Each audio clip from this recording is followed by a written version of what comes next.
In this section we want to look at how the light is reflected from the metal. But first of all, let's think about what happens when the light gets refracted by the metal. In other words, when the light hits the surface and is transmitted into the surface and refracted at some angle. What we have is, for example, here, so our plane P1 to P2 is our surface of constant phase. Okay, so our waves are travelling and they have the same phase. But also at this point they have the same amplitude. As they travel down and hit the surface, the light from the ray P1 will hit the surface first before the light from P2, and then it will travel down some distance to Q1, and this one will then travel down and hit the surface at Q2. Now, because the light from P1 has already travelled down into the material, its amplitude will not be the same as the amplitude at Q2. The amplitude at Q1 will be exponentially decreased. So what we have now is that we still have the line of constant phase as we did before, but now the line of constant amplitude is different from the line of constant phase. And for a good conductor, we get stronger and stronger absorption.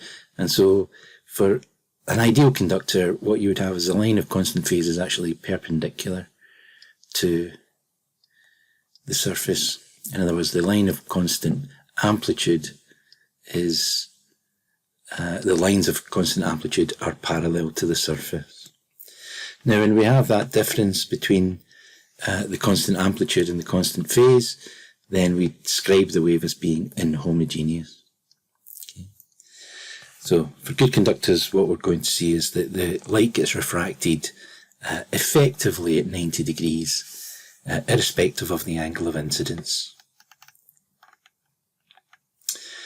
To work out the reflectance at normal incidence, then we can use the same equations. Fresnel equations still apply. We can use the same equations that we had before. And so here the incident material is the air that the light travels through before it hits the surface. Some of it will be reflected, some of it will be transmitted, and what we're interested in is how much of the light will be reflected. The transmitting medium, the metal, has a complex refractive index, if you remember, so it has a real part and an imaginary part. And so for zero, angle of incidence is zero, in other words, we're coming down here perpendicular to the surface, then the reflectance, the reflectivity coefficient for parallel and perpendicular polarizations again are not defined because there's no plane of incidence, and we have a nice simple expression here that should be squared. No, it shouldn't. No, it shouldn't. Sorry. Erase that. I'm getting ahead of myself. So the reflectivity coefficients are given by the expression here, and the reflectance is given by r squared. And before, what we did was we had just a nice simple, because these were all real numbers, here we had that bracket squared. But now we have a complex refractive index, then we have to have the complex refractive index minus 1 over complex refractive index plus 1 times its complex conjugate. And when we multiply that out, that gives us a relationship here involving the real part of the refractive index and the imaginary part of the refractive index.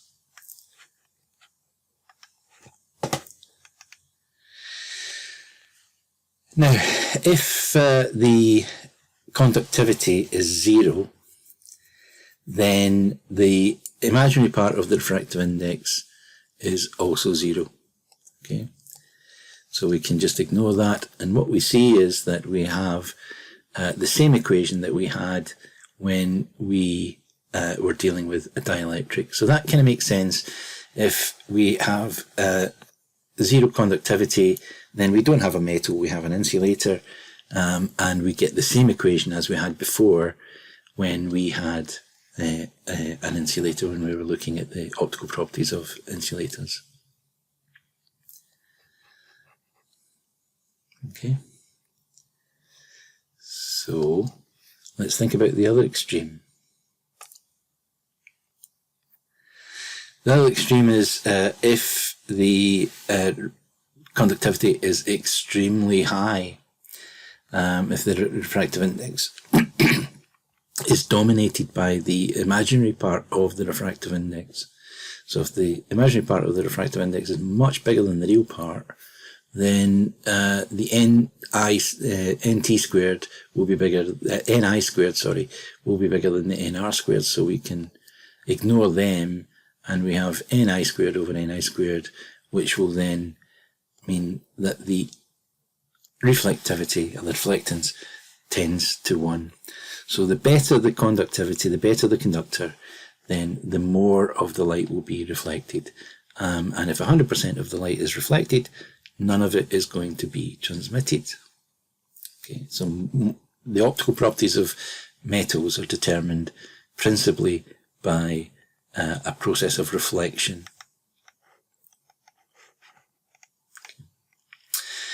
We can plot out the angle of incidence and its reflectivity in the same way that we did for Fresnel's equations for insulators. And you can see that here now the value of the parallel reflectance goes through a minimum, but it doesn't go to 0.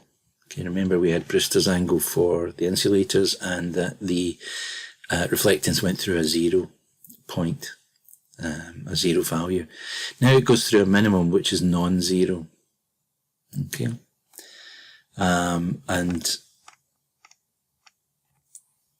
we then have this, what we refer to as the principal angle of incidence. If we look at the reflectance curves for a few typical metals or common metals, so this is a function of wavelength rather than frequency, and you'll see that we have silver, gold, copper and aluminium, and for the silver, this is the visible region here between these two dashed lines. So from just about 400-ish to about maybe nearly 800-ish nanometers. You'll see that for silver, then the curve is fairly flat across the visible. And what does that mean? It means that it reflects all the different colours in the visible spectrum about equally. Okay, so it doesn't have a strong colour, it just looks silver. It doesn't look a kind of red or a green or a blue or whatever. It just looks silver because it reflects all the wavelengths equally.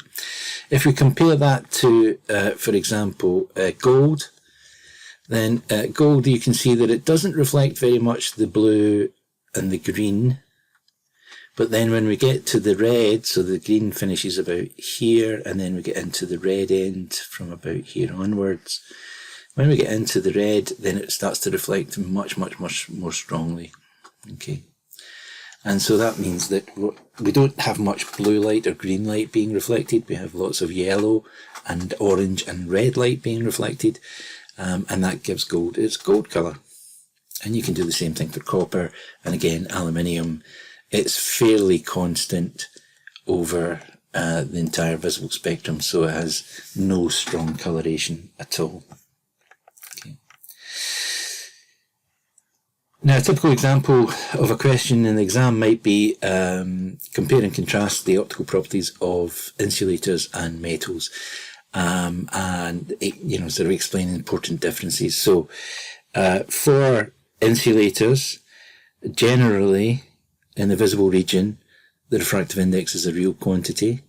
and we get behaviours like Fresnel's equations, Snell's law, and so on. For metals, typically, the refractive index is complex across the visible spectrum. For insulators, if they have a strong colour, then that's because of a process of absorption. So they absorb the light, and only the light which gets transmitted is the light that you see. Whereas for metals, you have a strong reflection. Only the light that gets strongly reflected is the light that you see. Okay. The principal mechanism for the refractive index of the dispersion that we see, the variation of refractive index with frequency in insulators, is because of bound electrons which are fixed to particular atomic locations. Basically the electrons that hold the material together.